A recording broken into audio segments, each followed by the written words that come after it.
¿A quién no le gusta estrenar? A todos les gusta, ¿no? Bueno, cuando tenemos algo nuevo es porque algo que teníamos ya no sirve y lo tenemos nuevo y nos da cierto gusto, ¿no? Nos da ese gusto. Pero bueno, había un joven que iba a ir a su entrevista de trabajo muy importante y se preparó para ir a ella con un traje nuevo, camisa nueva, corbata nueva. Sí, iba, como decimos, echando tiros, ¿no? Y bueno, salió y lo vio su esposa y le dijo: oye, pero mira esos zapatos que traes, no van con todo lo demás. Dice: bueno, son mis zapatos favoritos, tengo con ellos 15 años, ya están amoldados, ya son cómodos y me gustan mucho. Dice: sí, pero pues tienen agujeros no solamente por abajo, sino también por la parte de arriba. No, como que no va con lo que tienes, ¿no? Y ese es el título del sermón, es: lo nuevo armoniza con lo nuevo. No lo pusimos ahí, pero lo nuevo armoniza con lo nuevo. Vamos al libro del Evangelio de Marcos, capítulo 2. Vamos a leer versículos 18 a 22.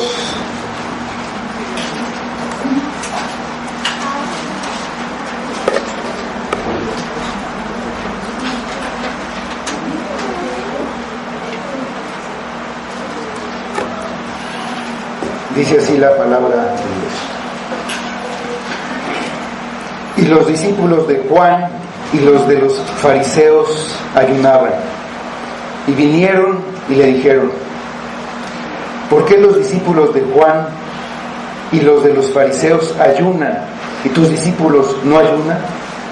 Jesús le respondió: ¿acaso pueden los que están de bodas ayunar mientras está con ellos el esposo? Entre tanto que tienen consigo al esposo, no pueden ayunar. Pero vendrán días cuando el esposo les será quitado, y entonces en aquellos días ayunarán. Nadie pone remiendo de paño nuevo en vestido viejo. De otra manera, el mismo remiendo tira de lo viejo y se hace peor la rotura. Y nadie echa vino nuevo en odres viejos. De otra manera, el vino nuevo rompe los odres y el vino se derrama y los odres se pierden. Pero el vino nuevo en odres nuevos se ha de echar. Vamos a orar. Señor, pues venimos ante ti a oír tu voz y te pedimos que abras nuestro entendimiento, nuestro corazón, nuestra mente, pero sobre todo nuestro corazón, para recibir tu palabra, para que sea tu palabra lo que nos mueva, lo que nos motive a buscarte, a vivir de una manera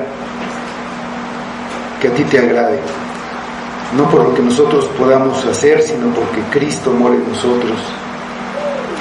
En nosotros no hay nada que te pueda agradar y lo sabemos, pero Cristo te agrada, y es lo que pedimos, su presencia en nosotros, que cada día nos vayas transformando más y más en Cristo, que seamos más parecidos cada día, que esa obra pues se dé en nosotros y la podamos ver, y que sea para tu gloria. Lo pedimos por Cristo. Amén. Bueno, pues retomamos hoy el estudio sobre el Evangelio de Marcos, y que pues, traigamos algunas algunas semanas con él. Se interrumpió 2 o 3 semanas me parece, pero vamos a retomarlo. Entonces nada más como un recordatorio cómo llegamos a esta situación del ayuno. Brevemente recordamos que Jesús predicaba en una casa en la ciudad de Capernaum. Después de la gira que hizo por todo Galilea, regresó a esta ciudad donde había empezado, y ahí predicar en una casa. Había tanta gente que era imposible acercarse ahí. Entonces unos hombres descolgaron a un paralítico desde el techo, quitando una parte, y él le dijo que sus pecados le eran perdonados. Ante la duda de los escribas y los fariseos que estaban ahí, y para demostrar que lo que decía era verdad y que tenía esa autoridad por ser Dios, ordenó al paralítico que se levantara, que tomara su lecho y se fuera a su casa, lo que el paralítico hizo de inmediato, y todos se asombraron y glorificaron a Dios, dice el pasaje. Después ahí salió de la casa y se fue a predicar a un lugar abierto, se fue a predicar al mar, y enseñaba a toda la gente que venía a él. Al pasar vio a Leví o Mateo, un hombre que estaba sentado cobrando los impuestos, y lo llamó, y él, dejando todo, se levantó y lo siguió. Esto era algo, pues, fue notable, fue sorprendente.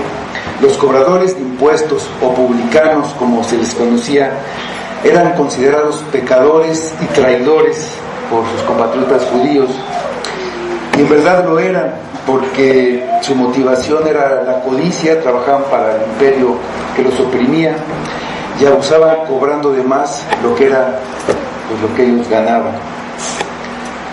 La obediencia al llamado muestra el profundo cambio que hubo en el corazón de Mateo. Se ve el arrepentimiento al dejar lo que era la fuente de su riqueza, y se ve una confianza absoluta en Jesús, al que siguió, dejándolo todo, sin preocuparse de nada. No le importaba si iba a tener ingresos o ya no. Lo único que le importaba era seguir a Cristo, la única fuente de satisfacción, y que le había dado vida a él, que estaba muerto en sus delitos y pecados. Mateo quedó tan agradecido que ofreció un banquete al que invitó a muchos publicanos como él, a muchos que eran considerados pecadores, y a Jesús con muchos de sus discípulos que lo habían seguido. Al ver esto, los escribas y los fariseos se escandalizaron y se dijeron a los discípulos de Jesús y les preguntaron: ¿qué es esto que él come y bebe con los publicanos y pecadores? Jesús los oyó y él respondió y les dijo: los sanos no tienen necesidad de médico, sino los enfermos. No he venido a llamar justos, sino a pecadores. Ahí estaban entonces estos fariseos, y entre esta pregunta y todo lo que sigue, ellos están aferrando a lo viejo, se están aferrando a la vieja religión. Dice el versículo 18: y los discípulos de Juan y los de los fariseos ayunaban, y vinieron y le dijeron: ¿por qué los discípulos de Juan y los de los fariseos ayunan y tus discípulos no ayunan? Obviamente que la pregunta sobre el ayuno está relacionada con el banquete de la casa de Mateo. Los fariseos habían decidido en su mente y en su corazón rechazar a Jesús. Lo habían visto enseñar con autoridad, sanar enfermos incurables, paralíticos, leprosos. Lo habían visto expulsar demonios y lo habían visto perdonar pecados. Pero amaban más sus tradiciones. Estaban decididos a seguir viviendo igual. No quisieron reconocer que estaban enfermos de pecado y buscaban cómo desacreditar al único médico que los podía sanar para justificarse, principalmente ante ellos mismos. Al no considerarse enfermos, pensaban que no necesitaban la amarga medicina del arrepentimiento. Estaban escondidos detrás de la religión. Honraban a Dios externamente, de labios para afuera, pero en su corazón se honraban a sí mismos. Por más que hicieran obras religiosas, su corazón era perverso y el pecado permanecía en ellos. Cada vez que regresaban a Cristo, se iban endureciendo más y más. No quedaron conformes con la respuesta que les dio Jesús.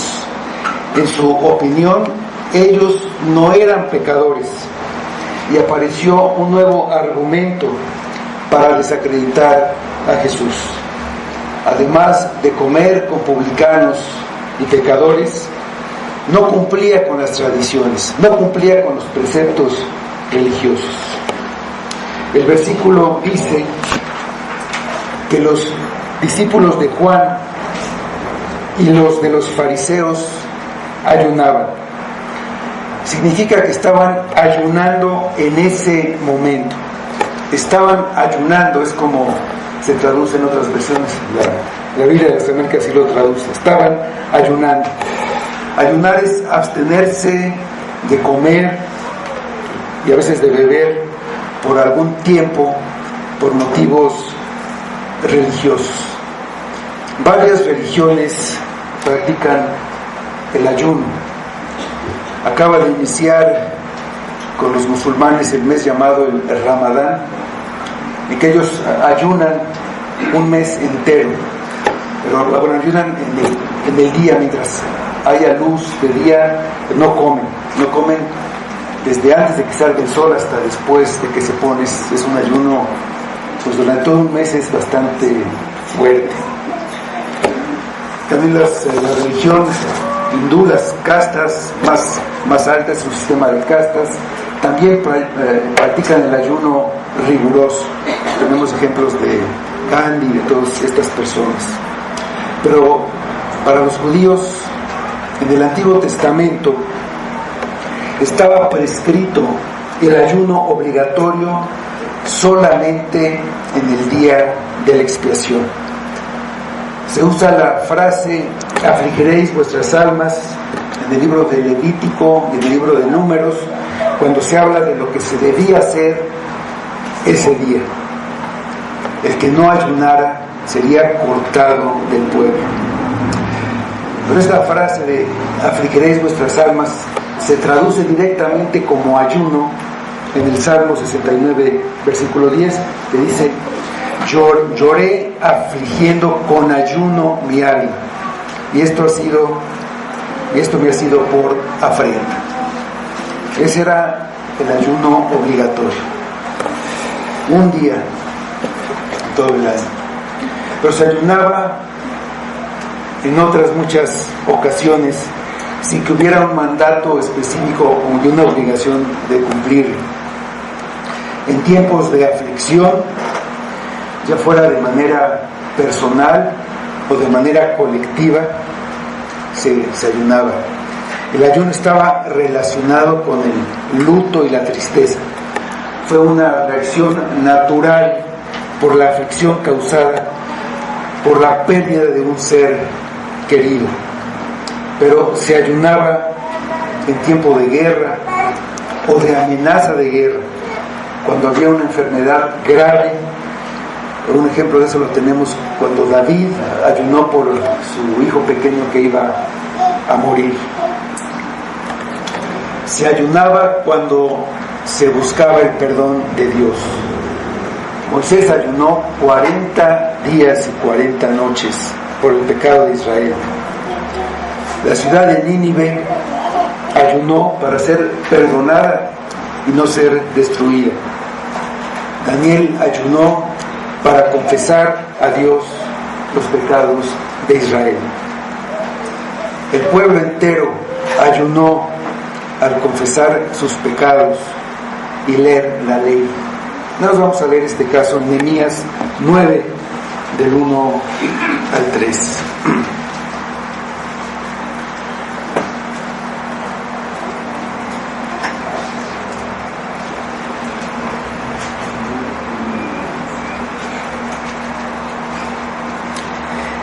Dice, el día 24 del mismo mes se reunieron los hijos de Israel en ayuno y con cilicio y tierra sobre sí. Y ya se había apartado la descendencia de Israel de todos los extranjeros, y estando en pie confesaron sus pecados y las iniquidades de sus padres, y puestos de pie en su lugar, leyeron el libro de la ley de Jehová su Dios, de la cuarta parte del día. La cuarta parte confesaron sus pecados y adoraron a Jehová su Dios. También ayunaron cuando enfrentaron un peligro amenazador. El rey Josafat pregonó ayuno sobre todo Judá cuando vinieron la multitud de Siria, de Moab y de Amón para atacar. Los judíos ayunaron cuando Amán obtuvo un decreto del rey para destruirlos. Esther pidió el ayuno de los judíos antes de presentarse ante el rey, y evidentemente el ayuno debía ser acompañado de oración. Vamos a ver nada más el caso de Esther, en Esther 4:16. Y dice: ve y reúne a todos los judíos que se hallan en Susa y ayunad por mí, y no comáis ni bebáis en 3 días, noche y día. Yo también con mis doncellas ayunaré igualmente, y entonces entraré a ver al rey, aunque no sea conforme a la ley, y si perezco, que perezca. El hombre, por su corrupción, piensa que puede agradar a Dios con lo que haga. En eso se basan todas las religiones. El hombre está dispuesto a hacer grandes sacrificios a cambio de seguir viviendo como él quiere, no como Dios quiere. Es como el que ofrece regalos, a veces costosos, visita a sus padres, por ejemplo, les dice que los quiere, pero dice: estoy mejor lejos de ustedes, no te metas en mi vida. Así ayuno, traigo ofrendas, traigo sacrificios, pero mi corazón está lejos de Dios. El ayuno, al igual que otras obras religiosas, fácilmente se puede convertir en un ritual externo, en una ceremonia. La obra que Dios hace es un cambio interno que se ve en lo externo, como en Mateo. La obra que hace el hombre es un cambio en lo externo, que no cambia lo interno, no cambia el corazón perverso. Los judíos pensaban, como muchos piensan hoy, que si hacían algo que agradaba a Dios, Dios estaba obligado a complacerlos. Ayunaban y se cubrían con ceniza, con ropa áspera, el cilicio, pero ignoraban los mandamientos de Dios. El ayuno sin obediencia y arrepentimiento es rechazado por Dios, así como todas las otras obras religiosas. El ayuno no tiene ningún poder mágico. Lo que importa es un corazón obediente que ama a Dios sobre todas las cosas y a su prójimo como a sí mismo. Debe estar acompañado por la humildad, oración y arrepentimiento. Vamos al libro de Isaías, capítulo 58, versículos 3 a 8, en donde Dios habla al pueblo y le reclama precisamente por eso, porque ellos ayunaban y esperaban que eso forzara a Dios a que hiciera lo que ellos esperaban. Y Dios les dice lo que es el verdadero ayuno. Dice así: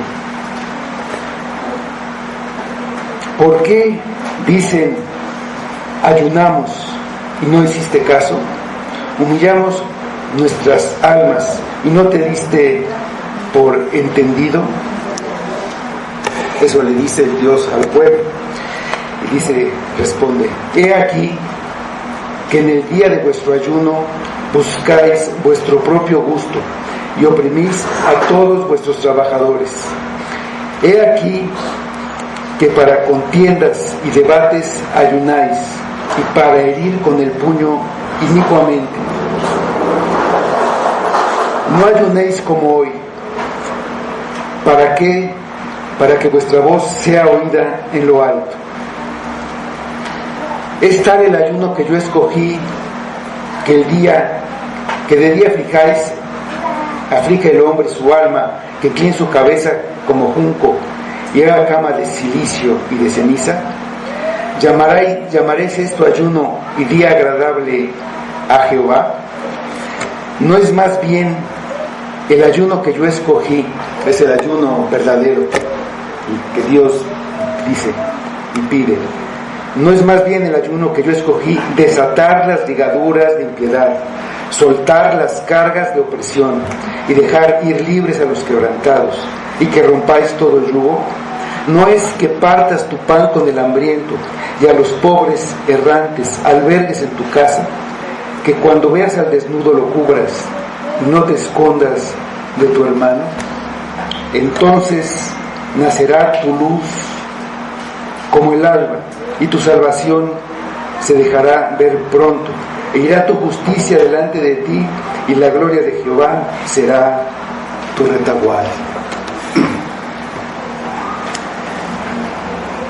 Los fariseos buscaban a Dios, era verdad, querían buscar a Dios y querían agradar, por eso ayunaban.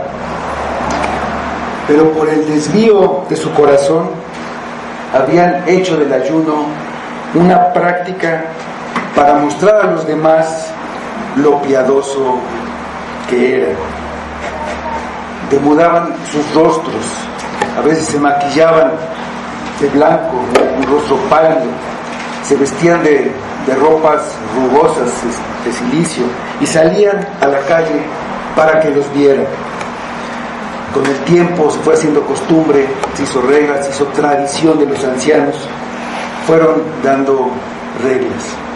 Ellos ayunaban fijamente como regla 2 veces por semana, como el fariseo en el templo. Ayunaban los lunes y los jueves. El lunes porque supuestamente en ese día subió Moisés para recibir la ley, estuvo 40 días y bajó el jueves, los lunes y los jueves.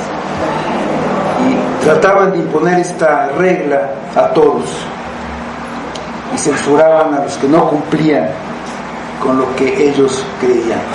¿Por qué tus discípulos no ayunan? ellos, los fariseos, venían con los discípulos de Juan, que también estaban ayunando. Juan el Bautista enseñó a sus discípulos quién era Jesús. Los dirigió a Él, los señaló, pues Él es el Cordero de Dios que quita el pecado del mundo. Pero evidentemente no todos los discípulos de Juan recibieron toda la enseñanza. Él predicó todo lo largo del río Jordán, predicó a cientos de personas, miles de personas durante largo tiempo. No todos vieron cuando bautizó a Jesús y el Espíritu Santo descendió sobre él. En el libro de los Hechos vemos que había algunos de esos discípulos que ni siquiera habían oído si había Espíritu Santo y solamente habían sido bautizados en el bautismo de Juan. Dice Hechos 19, 2 y 3. Había discípulos que todavía eran discípulos de Juan con esas enseñanzas. Juan era un hombre muy austero, su manera de vivir, de comer, de vestir. Ayunaba con frecuencia. Jesús dice de él que ni comía ni bebía. Vino un hombre que ni comía ni bebía, hablando de Juan el Bautista, y decían: demonio tiene. Y viene uno que come y bebe con los pecadores. Dicen: he aquí un hombre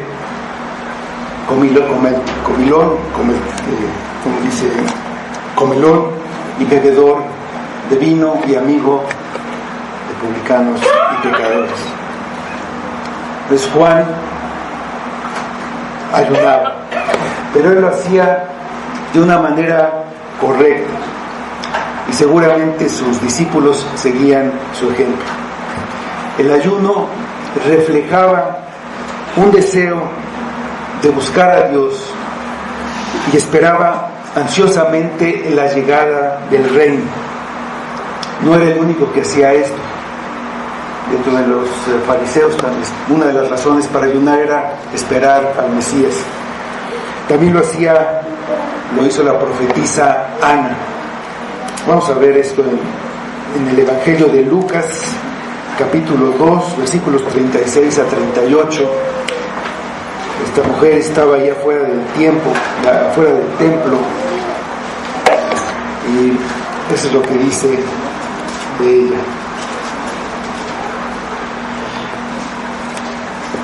Estaba también allí Ana, profetisa, hija de Fanuel, de la tribu de Aser, edad muy avanzada, pues había vivido con su marido 7 años desde su virginidad, y era viuda hacía 84 años. No se apartaba del templo, sirviendo de noche y de día con ayunos y oraciones. Esta, presentándose en la misma hora, daba gracias a Dios y hablaba del niño a todos los que esperaban la redención en Jerusalén. Los discípulos de Juan estaban ayunando porque tenían un motivo muy importante para hacerlo. Su maestro había sido encarcelado por el rey Herodes, por lo que pues, no era nada raro que sus oraciones estuvieran acompañadas de ayuno, como se hacía en esos casos. Tampoco se puede pasar por alto la influencia cultural que tenían todos los judíos por la buena tradición de muchos años. Había un contraste entre el ayuno de los dos grupos que venían a preguntar por esa asistencia al banquete por parte de Jesús y sus discípulos. Aunque los fariseos no creían en Juan el Bautista, y Juan criticaba a los fariseos precisamente por su religiosidad externa, sus respectivos discípulos tenían un punto en común. Ambos practicaban el ayuno y les pareció extraño que Jesús y sus discípulos no lo hicieran, por lo que fueron a buscarle para encontrar una explicación. No se nos dice claramente quién hizo la pregunta. En el Evangelio de Mateo señala que la pregunta la hicieron los discípulos de Juan. Lucas da a entender que fueron los fariseos. Lo más probable es que fueran los discípulos de Juan. Para ellos no era problema que Jesús fuera al banquete con pecadores y publicanos, pues Juan enseñaba que todos tenían necesidad de arrepentimiento. La duda surgía porque Cristo y sus discípulos no ayunaban como lo hacían los otros grupos que buscaban a Dios. Lo que sí está claro en todos los evangelios es que la pregunta fue dirigida directamente a Jesús. Ligero, dice. A diferencia de la pregunta anterior de por qué comía con los publicanos y pecadores, que fue hecha a los discípulos del Señor. Pues reconociendo que la pregunta no era hecha con mala intención, el Señor se tomó tiempo para dar una respuesta detallada. Jesús pudo haber respondido simplemente señalando las Escrituras que los fariseos decían conocer y mostrarles que el ayuno obligatorio único que se podía basar en la ley de Dios era en el día de la expiación. En varias ocasiones Jesús les enseñó el verdadero significado de la palabra que ellos habían cambiado por sus tradiciones, poniendo reglas religiosas.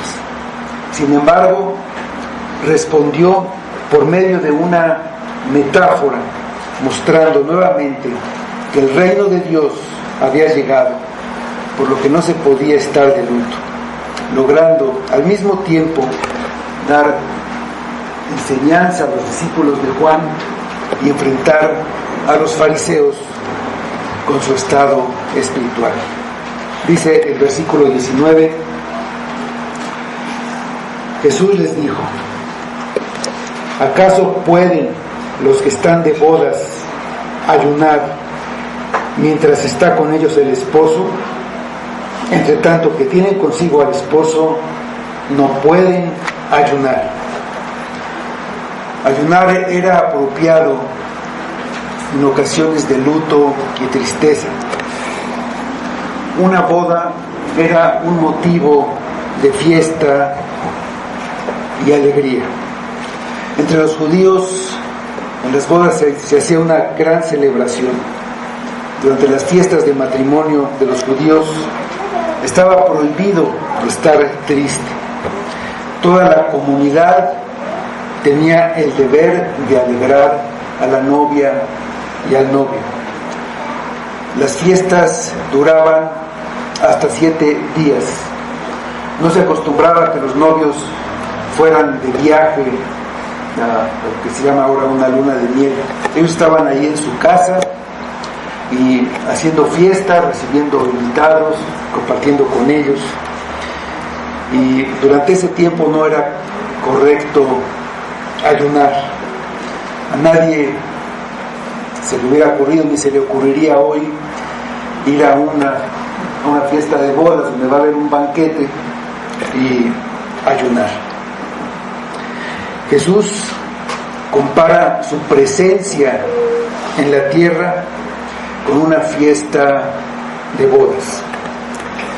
Numerosos pasajes de la Escritura hacen ver esa semejanza que hay entre la relación de Dios y su pueblo, o entre Cristo y su iglesia, con el amor que hay entre el esposo y la esposa. En la carta a los Efesios, Pablo habla entre el amor entre los esposos, pero está hablando del amor de Cristo y su iglesia. Él termina diciendo: grande es este misterio, mas yo digo esto respecto de Cristo y de la iglesia. Efesios 5:32, en ese pasaje está eso. De los que están de bodas, dice el versículo, esto se refiere a los amigos íntimos del novio, que eran los encargados de todos los aspectos de la boda, de hacer todos los arreglos. Ellos, menos que nadie, podían ayunar. Para los judíos, la llegada del Mesías sería pues un tiempo de gran alegría, que según la tradición rabínica iba a dar inicio a una gran celebración, a una fiesta, como una fiesta de bodas, una semana matrimonial. Los judíos, como el pueblo escogido por Dios, debían ser los encargados de llevar a cabo todos los arreglos, y en parte los fariseos ayunaban esperando ver el día del Mesías. Lo que no querían aceptar era que el Mesías ya había llegado en la persona de Jesús. Juan el Bautista hablaba de esta manera. Vamos al Evangelio de Juan 3:29. Esto lo dice Juan el Bautista.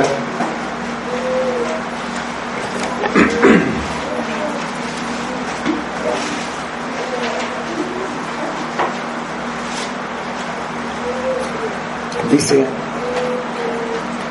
el que tiene la esposa es el esposo, mas el amigo del esposo que está a su lado y le oye, se goza grandemente de la voz del esposo.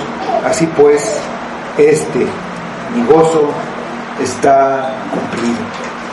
Juan el Bautista dijo que Cristo era el esposo y que Él era el amigo del esposo. Los discípulos de Juan podían entender la respuesta de Jesús recordando las enseñanzas de su maestro. Para los fariseos, que no querían reconocer a Jesús, la respuesta era un enigma. Cristo les hablaba por medio de parábolas para que viendo no vean y oyendo no entiendan, de acuerdo a sus deseos de endurecerse, como había profetizado Isaías respecto a lo que iba a pasar con el pueblo judío. La respuesta a la pregunta que Jesús hace, la pregunta es una pregunta retórica: ¿acaso pueden los que están de bodas ayunar mientras está con ellos el esposo? La responde Jesús mismo: entre tanto que tienen consigo al esposo, no pueden ayunar. No pueden ayunar. Sería absurdo que sus discípulos ayunaran cuando su maestro está predicando el evangelio del reino con muestras de autoridad y poder, demostrando que Él es el Mesías esperado. Él era el esposo del pueblo de Dios. Y sigue respondiendo en el versículo 20: pero vendrán días cuando el esposo le será quitado, y entonces en aquellos días ayunarán. En ese momento quizá ni sus discípulos entendieron que esta era una de las primeras predicciones que hacía Jesús acerca de su muerte. Lo diría muchas otras veces y después muy claramente, pero aquí la primera vez nos recuerda a Isaías. Dice: por cárcel y por juicio fue quitado, en Isaías 53:8. Dice ahí que fue cortado. Esto se cumplió exactamente cuando Jesús fue apresado y fue llevado a juicio. En el juicio fue condenado a muerte. Fue así quitado. Jesús dice que en aquellos días sus discípulos ayunarían como una expresión de su dolor, de su duelo. Pero el duelo no debería durar mucho. La tristeza se convertiría en gozo. ¿Por qué? Porque lo volverían a tener con ellos. Dice Juan en su Evangelio, en el capítulo 16, versículos 20 a 22.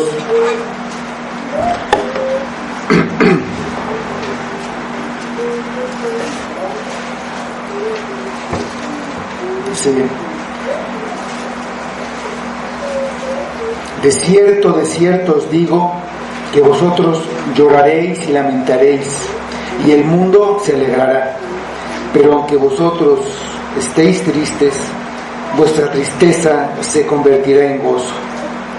La mujer, cuando da a luz, tiene dolor porque ha llegado su hora. Pero después que ha dado a luz un niño, ya no se acuerda de la angustia por el gozo de que haya nacido un hombre en el mundo. También vosotros ahora tenéis tristeza, pero os volveré a ver y se gozará vuestro corazón, y nadie os quitará vuestro gozo. La tristeza de los discípulos de Jesús con su muerte en la cruz fue enorme, pero se transformó en gozo 3 días después, cuando venció a la muerte y se levantó de la tumba. Para los discípulos de ese tiempo y de este tiempo, de ahora, los que han recibido a Jesús como su Señor y Salvador, no pueden tener una actitud de duelo y de tristeza, sino que el corazón y la mente deben estar llenos de gozo, porque Jesús es Emmanuel, Dios con nosotros, y más bien Dios en nosotros, porque Jesús envió su Espíritu, que es su presencia en nosotros. Vamos a Romanos 15, del 11 al 13. Vamos a leer estos versículos 12 y 13.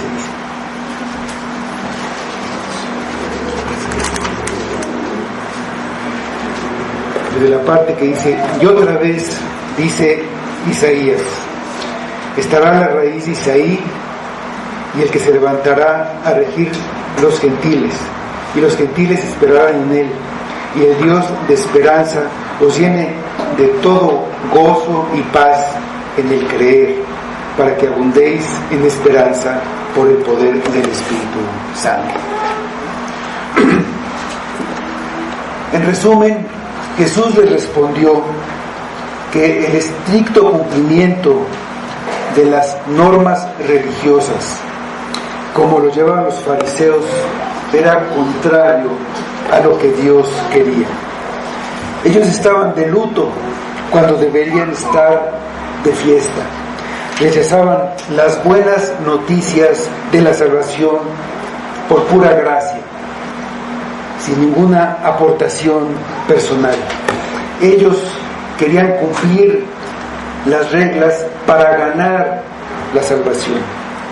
Ellos no reconocían que eran pecadores, mientras que el Evangelio predicaba el arrepentimiento del pecado como condición necesaria, indispensable, y creer en el Mesías que estaban esperando.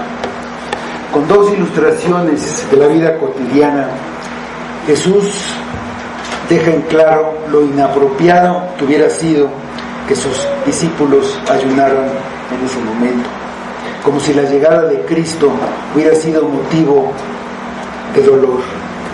Trajo salud a los enfermos, liberación a los endemoniados, pero lo más importante, trajo el perdón y la salvación a los que estaban perdidos por el pecado. Lo que Él traía era algo completamente nuevo, una nueva vida que no cabía en el molde antiguo de los mandamientos de hombres, como el ayuno. Lo nuevo no puede mezclarse con lo viejo. Dice el versículo 21. Nadie pone remiendo de paño nuevo en vestido viejo. De otra manera, el mismo remiendo nuevo tira de lo viejo y se hace peor la rotura. Si sobre un vestido viejo que necesita remendarse se pone un parche de tela nueva, el resultado será que cuando se moje la tela nueva se va a encoger y jalando toda la tela vieja, por lo que la rotura se hace más grande, es decir, resulta peor el remedio que la enfermedad. El vestido viejo representa el sistema del antiguo pacto, pero particularmente ese sistema interpretado a la luz de las tradiciones y la ley oral de los fariseos.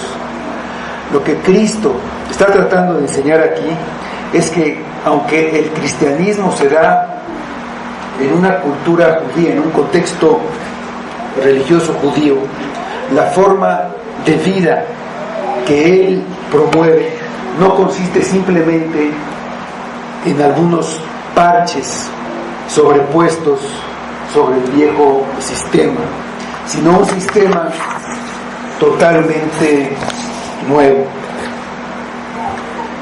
El vestido viejo es la religión de obras. El nuevo es el evangelio de la gracia.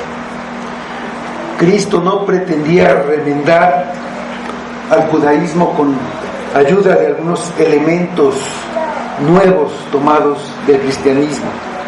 Ni siquiera su pretensión es mejorar al viejo hombre, sino que propone una nueva creación. No quiere reformar al pecador, sino regenerarlo. Es necesario que nazca de nuevo. Muchas veces hay la tendencia de volver a los ritos. El hombre es religioso por naturaleza y tiene fascinación por las cosas religiosas. Se aferra a imágenes, se aferra a las tradiciones de sus antepasados. El olvido de las enseñanzas de Cristo ha causado con frecuencia mucho daño en la iglesia. ¿Qué sucedió en la iglesia de Galacia? En esa iglesia había personas que querían armonizar el judaísmo con el cristianismo. Querían circuncidar al mismo tiempo que bautizar. Trataban de mantener vigente la ley de las ceremonias y las ordenanzas y hacerla funcionar conjuntamente con el evangelio de Cristo. El cristianismo no siempre ha resistido la tentación de pensar que el evangelio cristiano puede ser expresado en ritos, ceremonias, sacrificios, órdenes sacerdotales, traspasados del judaísmo o de otras religiones. Dice el versículo 22.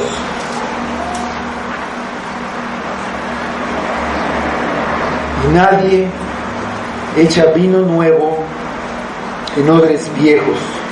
De otra manera, el vino nuevo rompe los odres y el vino se derrama y los odres se pierden.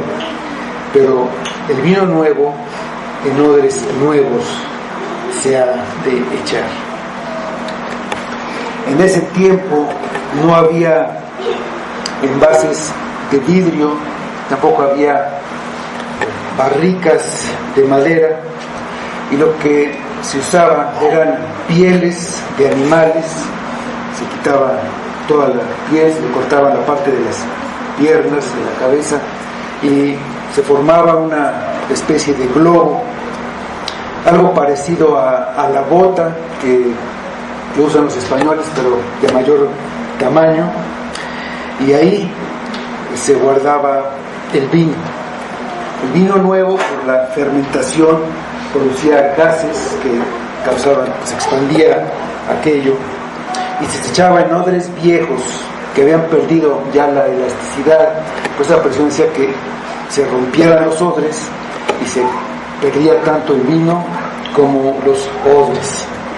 Por eso el vino nuevo se debe echar en odres nuevos, y los dos se conservan. La primera ilustración mostraba que el Evangelio no puede estar unido a un sistema de obras con el que se pretendía ganar el favor de Dios por su aparente piedad. La segunda muestra que el legalismo de vivir guardando reglas humanas no podía contener el mensaje de la salvación por gracia. Jesús no está prohibiendo el ayuno.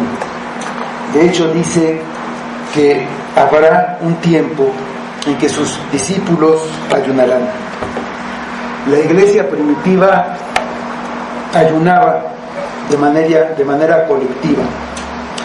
La iglesia de Antioquía ayunó antes de enviar a Pablo y a Bernabé en su viaje a la misión que fue dada por el Espíritu Santo. Las iglesias de Listra, Iconio y Antioquía de Siria ayunaron para nombrar a los ancianos en cada iglesia. Y Jesús mismo ayunó en medio de la tentación en el desierto.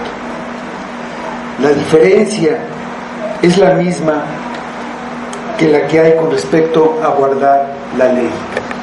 El fariseo y los legalistas lo hacen pensando en que están haciendo méritos y están agradando a Dios con su vida, con lo que hacen. El que ha sido salvado lo hace por agradecimiento y genuino amor a su Señor y Salvador. El creyente verdadero se esfuerza por guardar la ley, pero no lo hace para ganar la salvación, sino como un fruto de un corazón cambiado. Ayuna no como una demostración de espiritualidad personal, sino como una forma de acercarse a Dios para buscar su dirección. No hay un ayuno obligatorio, un día dado para los creyentes. No hay un mandato así. De hecho, Jesús dijo que cuando ayunes lo hagas en tus aposentos, así como cuando oras, no para que los demás te vean. La diferencia está en los motivos del corazón. Si se hace para cumplir, se hace para estar satisfecho con uno mismo, así como todo lo que hacemos por el Señor. Un corazón generoso que lo hace por amor a Dios no tiene límite. Como el pueblo agradecido, en ese momento estaba bien espiritualmente, dio para que se hiciera la obra del tabernáculo. Vamos a Éxodo 36, del 3 al 7. Ahí no lo hacían porque tuvieran que hacerlo, porque se les estaba ordenando. Era voluntario. Y así es como debemos hacer todo lo que hacemos para el Señor. Lo dicen estos versículos del 3 al 7. Éxodo 36.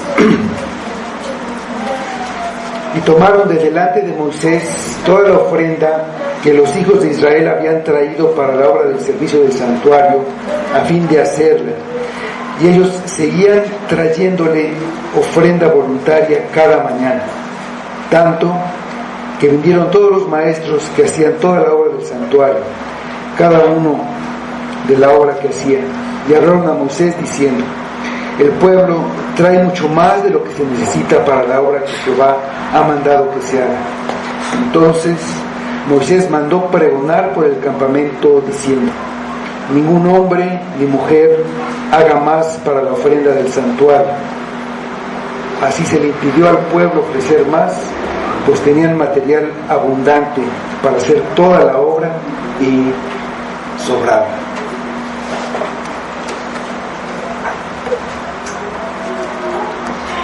¿Cuáles son tus motivos? ¿Cuáles son? ¿Cuál es el motivo por el que vienes a la iglesia? ¿Cuál es el motivo por el que oras? ¿Por el que lees la Biblia? ¿Cuál es el motivo por el que ofrendas? Si lo haces porque crees que tienes que hacerlo y te causa fastidio o tristeza, tienes que arrepentirte y creer en Cristo. Si no tienes gozo, tienes que poner tus ojos en la presencia de Cristo ahora. Debes de poner los ojos en su regreso. Cristo no es un parche que pones a tu vida. Todo tiene que ser hecho nuevo.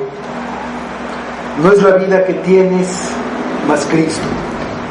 Es Cristo y solo Cristo, que vino para ser quitado y morir por sus amigos en lugar de ellos, llevando su pecado en la cruz para que ellos puedan tener gozo en las bodas del Cordero, no solo como un amigo o como un invitado.